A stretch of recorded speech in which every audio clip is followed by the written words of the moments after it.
దిక్కుతోచక అడవులు పట్టిన దేవతలంతా ఆపద నుంచి బయటపడటానికి ఆదిపరాశక్తిని పూజించడం ప్రారంభించారు. మరోవైపు హోమాలు లేక వర్షాలు కురవడం మానేశాయి. నేలంతా ఎండి బీటలు పడింది. చెరువులు నూతులు ఎండిపోయాయి. నదీ నదాల్లో కూడా నీటి జాడ కనుమరుగైంది. ఈ అనావృష్టి 100 ఏళ్లు కొనసాగింది. కరువు కరాల నృత్యానికి పశుపక్షాదులు చాలా వరకు అంతరించాయి. మనుష్యులు అసంఖ్యాకంగా ప్రాణాలు పోగొట్టుకున్నారు. ఇంటింటా శవాలు, ఏ ఊళ్ళో చూసినా కళేబరాల గుట్టలు పడి ఉన్న దృశ్యాలే కనిపించసాగాయి. ఈ దారుణ పరిస్థితికి విప్రులందరూ కలత చెందారు.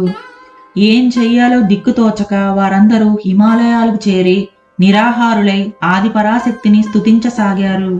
విప్రుల ప్రార్థనకు ప్రసన్నురాలైన ఆదిపరాశక్తి వారి ఎదుట ప్రత్యక్షమయ్యింది. మెడలో ఫలపుష్ప వనమాలికాదుల మాలలను, అనంత హస్తాలలో అశేష ఆయుధాలను ధరించి కరుణారస సాగరంలా అమ్మవారు విప్రుల ముందు నిలిచింది.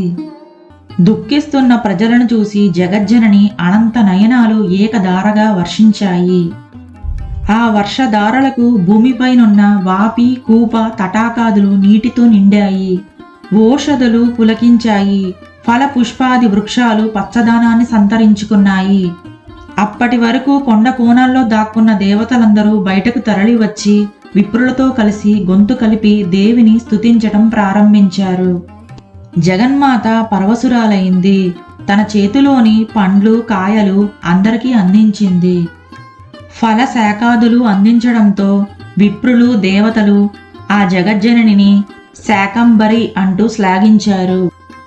దేవతలు విప్రులు మొత్తం ప్రాణకోటి ఆహారాన్ని అందుకుంటున్న కోలాహలం దుర్గముడికి వినిపించింది. ఏం జరుగుతుందో తెలుసుకుని రమ్మని తన దూతలను పంపించాడు. వారు తిరిగి వచ్చి తాము చూసిందంతా దుర్గముడికి చెప్పారు. దుర్గముడు ఆగ్రహోదగ్రుడయ్యాడు. ఆయుధాలు ధరించి రథారూఢుడై సైన్య సమేతంగా హుటాహుటిన జగజ్జననీ చుట్టూ ఉన్న దేవతల వద్దకు చేరుకున్నాడు. వస్తూనే దుర్గముడు శరపరంపర కురిపించాడు. దేవతలందరూ ఎదిరించి పోరాడారు. విప్రులు కూడా శక్తి మేరకు యుద్ధం చేశారు. రాక్షస సేనల దాటికి దేవసేనలు విప్రసమూహం తట్టుకోలేకపోవడంతో హాహాకారాలు మిన్నుముట్టాయి. త్రాహి త్రాహి అంటూ వారంతా జగజ్జనని శరణు కోరారు.